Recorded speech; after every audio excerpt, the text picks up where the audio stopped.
Hola, bienvenidos a un nuevo video. Soy Isadora Salas Prenti y hoy, siguiendo en el tema de la computación numérica, veremos lo referente a matrices jacobianas, hessianas y la segunda derivada. Así que sin más, comencemos. Matrices jacobianas y hessianas. Comencemos por la matriz jacobiana o Jacobian matrices en inglés. A veces necesitamos encontrar todas las derivadas parciales de una función cuya entrada y salida son ambos vectores. La matriz que contiene todas estas derivadas parciales se conoce como la matriz jacobiana.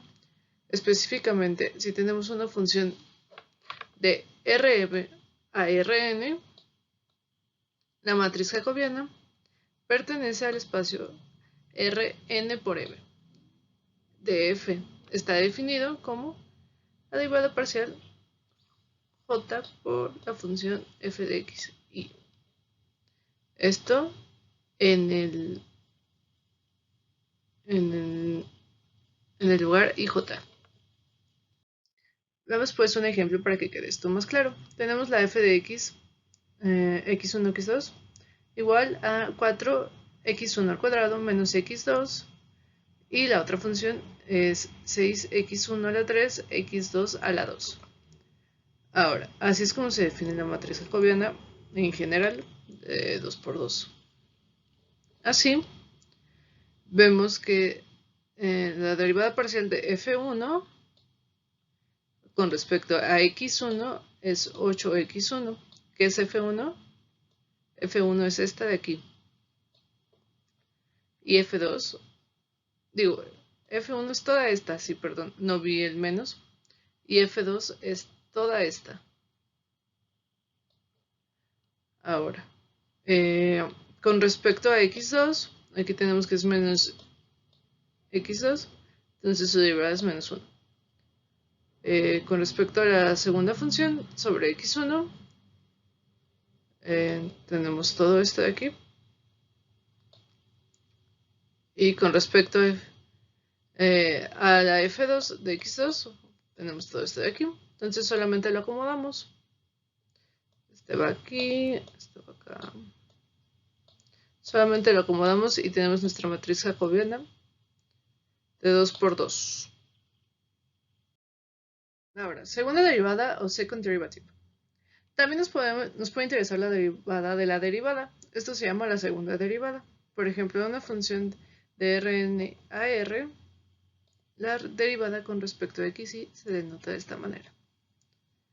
Aquí dice segunda derivada de xy, luego de xj. Y para solo una dimensión sería la segunda derivada con respecto a x dos veces. Y se le ponen dos apóstrofes para denotarla. La segunda derivada nos dice cómo la primera derivada cambiaría si variamos alguna entrada. Esto es importante porque nos dice si el paso del gradiente causará tantas mejoras como esperaríamos basándonos solo en el gradiente. Podemos pensar en la segunda derivada como medir la curvatura. Supongamos que tenemos una función cuadrática. Muchas funciones que surgen en la práctica no son cuadráticas, pero pueden aproximarse bien o ser cuadráticas, al menos localmente. Si dicha función tiene una segunda derivada de 0, entonces no hay curvatura. Es una línea perfectamente plana y su valor puede predecirse utilizando solo el gradiente. Si el gradiente es 1, entonces podemos dar un paso de tamaño epsilon a lo largo del gradiente negativo y la función de costo disminuiría en epsilon. Si la segunda derivada es negativa, la función se curva hacia abajo, a lo que la función de costo disminuiría en más de epsilon. Finalmente, si la segunda derivada es positiva, la función se curva hacia arriba, por lo que la función de costo puede disminuirse en menos de epsilon. Ahorita vamos a ver un poco más gráfico esto que acabamos de decir. Bueno, entonces, habíamos dicho que si el gradiente es 1, entonces podemos dar un paso de tamaño epsilon a lo largo del gradiente negativo y la función de costo disminuiría en epsilon. Esto es como se vería. O sea, literalmente es una línea. Por eso, solo tiene que ser un paso de tamaño epsilon a lo largo del gradiente y pues disminuye en exactamente epsilon. Ahora, si la segunda derivada es negativa, la función se curva hacia abajo, a lo que la función de costo disminuiría en más de epsilon. Aquí podemos ver cómo esta es la línea recta. Entonces vemos como este baja más, por eso es que disminuiría en más de epsilon. Este baja más de la línea. Ahora dijimos que si la segunda derivada es positiva, la función se curva hacia arriba, por lo que la función de costo puede disminuir en menos de epsilon. Aquí podemos ver cómo exactamente esta curvatura está más por encima. Entonces, esto hace que la disminución de esto sea más chiquito. Por eso disminuye en menos de epsilon. Matriz Hessiana o Hessian matrix en inglés. Cuando nuestra función tiene múltiples dimensiones centradas, hay muchas segundas derivadas. Estas derivadas pueden ser coleccionadas juntas en una matriz llamada la matriz Hessiana. La matriz denotada h de f de x está definida como h de f de x de ij es igual a segunda derivada con respecto a xy con respecto a xj de f de x. La Hessiana es equivalente a la jacobiana del gradiente, donde sea que la segunda derivada parcial sea continua, esta es conmutativa. ¿Qué quiere decir esto? Que la derivada con respecto a xy y luego xj es igual a la derivada con respecto a j y luego xy, lo que implica que h de ij es igual a h de ji. Así la matriz hessiana es simétrica en esos puntos. La mayoría de las funciones que encontramos en el contexto de aprendizaje profundo tienen un hessiano simétrico en casi todas partes. Debido a que la matriz hessiana es real y simétrica, podemos descomponerla en conjunto de valores propios reales y una base ortogonal de vectores propios. Esto ya lo vimos en los videos sobre álgebra lineal. Ahora veamos un ejemplo. Sea f de x1, x2 igual a x1 al cuadrado por x2. Esto es continuo en todas partes. Entonces, tenemos la matriz hessiana definida de esta forma. Recuerden, esta es la diagonal. Entonces, y es igual a j. Por eso es x1, la derivada con respecto a x1 dos veces. Aquí la derivada con respecto a x2 dos veces. O sea, la derivada de la derivada. Y aquí es x1, x2. Luego x2, x1. Por la posición. Y bueno, pues la derivada con respecto a la segunda derivada con respecto a x1 nos da 2x cuadrado, 2x2.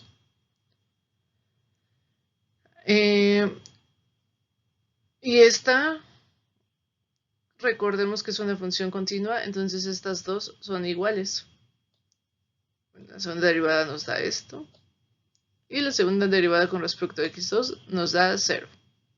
Así nada más lo acomodamos y tenemos nuestra matriz hessiana. El gradiente y la segunda derivada. La segunda derivada en una dirección específica está representada por un vector unitario d. Está dada por d transpuesta por la matriz H por d, cuando d es un vector propio de la matriz H. La segunda derivada en esa dirección viene dada por el valor propio correspondiente. Para otras direcciones de d, la segunda derivada direccional es un promedio ponderado de todos los valores propios con pesos entre 0 y 1, vectores propios que tienen un ángulo más pequeño y reciben más peso. El valor propio máximo determina la segunda derivada máxima y el valor propio mínimo determina la segunda derivada mínima. La segunda derivada direccional nos dice que también podemos esperar que funcione un paso del descenso del gradiente. Podemos hacer una aproximación en serie de Taylor de segundo orden a la función f de x alrededor del punto actual x0 con, aquí tenemos, f de x es aproximadamente el punto f de x0 más x menos x0 transpuesta por el vector g más un medio del vector x menos x0, 0 transpuesto por la matriz H por este vector. En donde G, el vector G es el gradiente y H es el hessiano, en la matriz H, es el hessiano en x0. Si usamos la tasa de aprendizaje epsilon, entonces el nuevo punto de x estaría dado por aquí x0 menos epsilon por el gradiente. Y sustituyendo la aproximación nos quedaría de esta forma. F de x0 menos epsilon por el gradiente es aproximadamente f de x0 menos epsilon por g transpuesta por g más 1/2 de epsilon al cuadrado por g transpuesta por la matriz hessiana por el gradiente. Aquí hay tres términos: el valor original de la función, el incremento esperado dado la pendiente de la función y la correlación que debemos aplicar para tomar en cuenta la curvatura de la función. Cuando esta última es muy grande, el paso de descenso del gradiente puede moverse hacia arriba. Cuando este término, que es el gradiente transpuesto por la matriz hessiana por el gradiente, es cero o negativo, la aproximación por series de Taylor predicen que el incremento en epsilon siempre será decremento en f. En la práctica es poco probable que la serie de Taylor siga siendo precisa para grandes epsilons, por lo que se debe recurrir a opciones más heurísticas en epsilon en este caso. Cuando este término, que ya habíamos dicho antes, es positivo, despejar el tamaño de paso óptimo que disminuye la aproximación de la función de la serie de Taylor nos produce este punto, que es el gradiente transpuesto por el gradiente entre el gradiente transpuesto por la matriz hessiana por el gradiente. Criterio de la segunda derivada, o Second Derivative Test en inglés. En el peor de los casos, cuando el gradiente se alinea con el vector propio de la matriz hessiana correspondiente al valor propio máximo, lambda máximo, entonces el tamaño de paso viene dado por 1 sobre lambda máximo. En la medida en que la función que minimizamos puede aproximarse bien mediante una función cuadrática, los valores propios del hessiano determinan así la escala de la tasa de aprendizaje. La segunda derivada puede ser usada para determinar si un punto crítico es un máximo local, un mínimo local o un punto silla. Recordemos que un punto crítico es el que le da 0 en la primera derivada. Entonces, si tenemos 0 en la primera derivada y en la segunda derivada es mayor que 0, entonces se trata de un mínimo local. Este es el criterio de segunda derivada, así se llama. Si la primera derivada es igual a 0 y la segunda derivada es menor que 0, entonces este es un máximo local. Por último, si la primera derivada es igual a 0 y la segunda derivada es igual a 0, el resultado es inconcluso y podría ser un punto silla o una región plana. Segunda derivada en múltiples dimensiones. En múltiples dimensiones necesitamos examinar las segundas derivadas de la función usando la descomposición propia de la matriz hessiana. Podemos generalizar la prueba de la segunda derivada a múltiples dimensiones en un punto crítico donde el gradiente es igual a 0. Podemos examinar los valores propios del hessiano para determinar si el punto crítico es un máximo local, un mínimo local o un punto silla. Cuando el hessiano es definido positivo, esto es, todos sus valores propios son positivos, entonces es un mínimo local. Cuando es definido positivo, recuerden. Cuando es definido negativo, o sea, todos sus valores propios son negativos, entonces es un máximo local. Cuando tiene al menos un valor propio positivo y al menos un valor propio negativo, sabemos que es un máximo local en una sección transversal, pero un mínimo local en otra sección transversal. Cuando al menos un valor propio es 0 y los distintos de 0 tienen el mismo signo, la prueba es no concluyente. Aquí tenemos un ejemplo. Un punto silla contiene curvatura positiva y negativa al mismo tiempo. La función del ejemplo, o sea, la que tenemos en esta gráfica, es x1 al cuadrado menos x2 al cuadrado. En el x1 se curva positivamente. Se curva positivamente. Será este de aquí. Ahí está. Este es un vector propio de la matriz hessiana y tiene un valor propio positivo. En el eje 2 se curva negativamente. Es esta parte de aquí que va a pasar por acá hacia abajo. Esta dirección tiene un vector propio con un valor propio negativo. Para tener un punto silla No es necesario tener un valor propio igual a 0, con que contengan menos un positivo y al menos uno negativo es más que suficiente. Entonces podemos ver como aquí se curvó, a ver con otro color, aquí se curvó para hacia abajo. Bueno, el punto, ¿no? De aquí, por ejemplo. Y acá, de esta forma. Uso del descenso del gradiente en la segunda derivada multivariable. En múltiples dimensiones hay una segunda derivada diferente para cada dirección en un solo punto. El número de condición del hessiano en ese punto mide cuánto difieren las segundas derivadas entre sí. Cuando el hessiano tiene un número de condición deficiente, el descenso del gradiente funciona mal. Esto se debe a que en una dirección la derivada aumenta rápidamente, mientras que en otra dirección aumenta lentamente. El descenso del gradiente no es consciente de este cambio en la derivada, por lo que no sabe que necesita explorar preferentemente en la dirección en donde la derivada permanece negativa durante más tiempo. Un número de condición deficiente también dificulta la elección de un buen tamaño de paso. El tamaño del escalón debe ser lo suficientemente pequeño para evitar sobrepasar el mínimo e ir cuesta arriba en direcciones con fuerte curvatura positiva. Esto generalmente significa que el tamaño del paso es demasiado pequeño para hacer un progreso significativo en otras direcciones con menos curvatura. Aquí tenemos un ejemplo para que se vea más gráfico lo anterior. El descenso del gradiente no aprovecha la información de curvatura que contiene la matriz hessiana.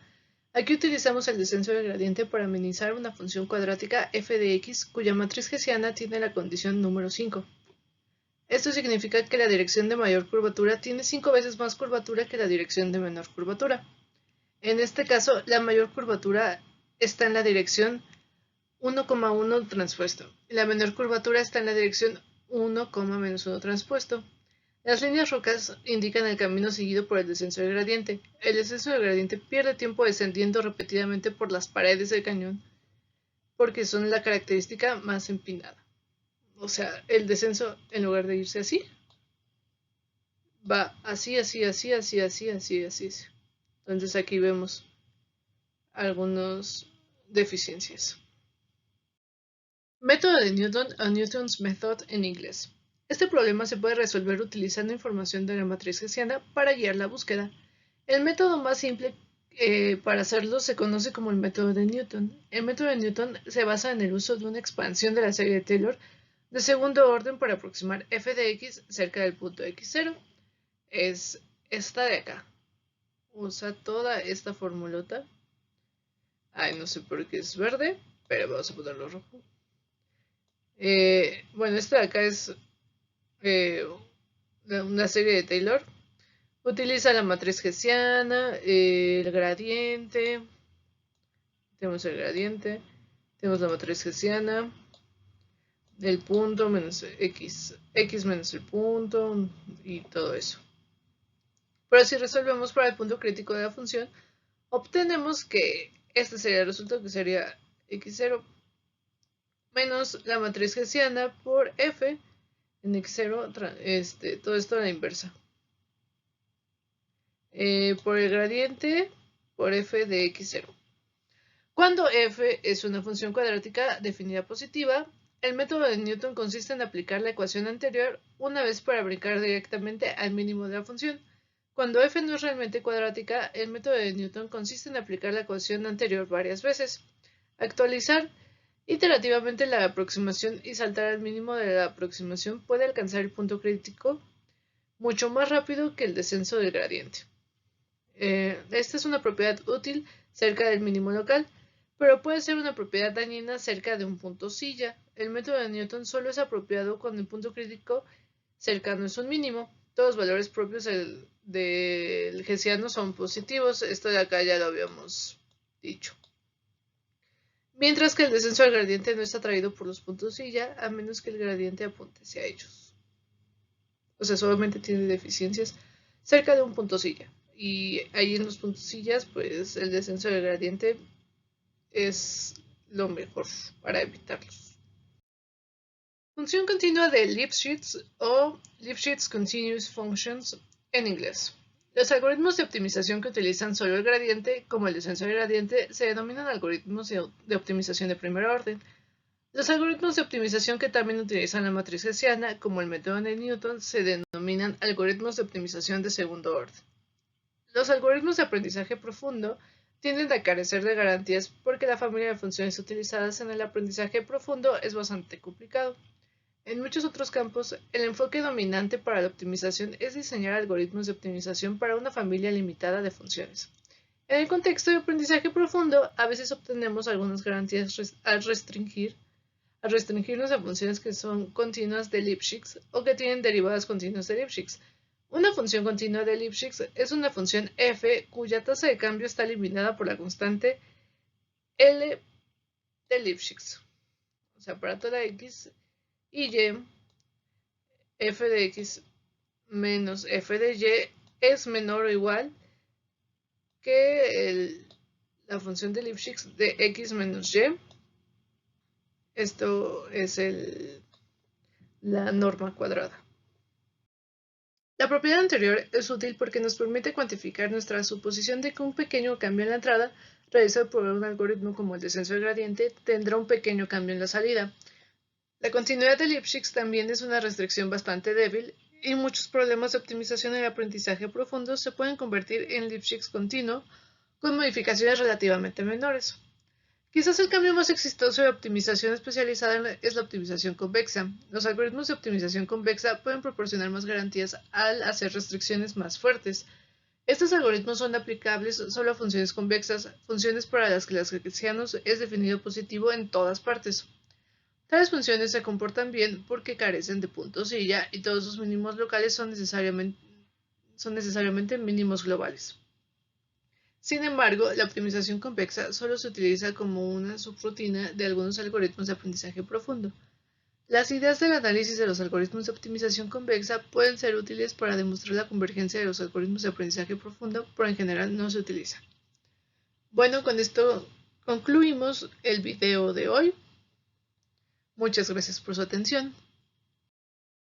Recuerden que este curso sigue el libro que se encuentra en www.deeplearningbook.org.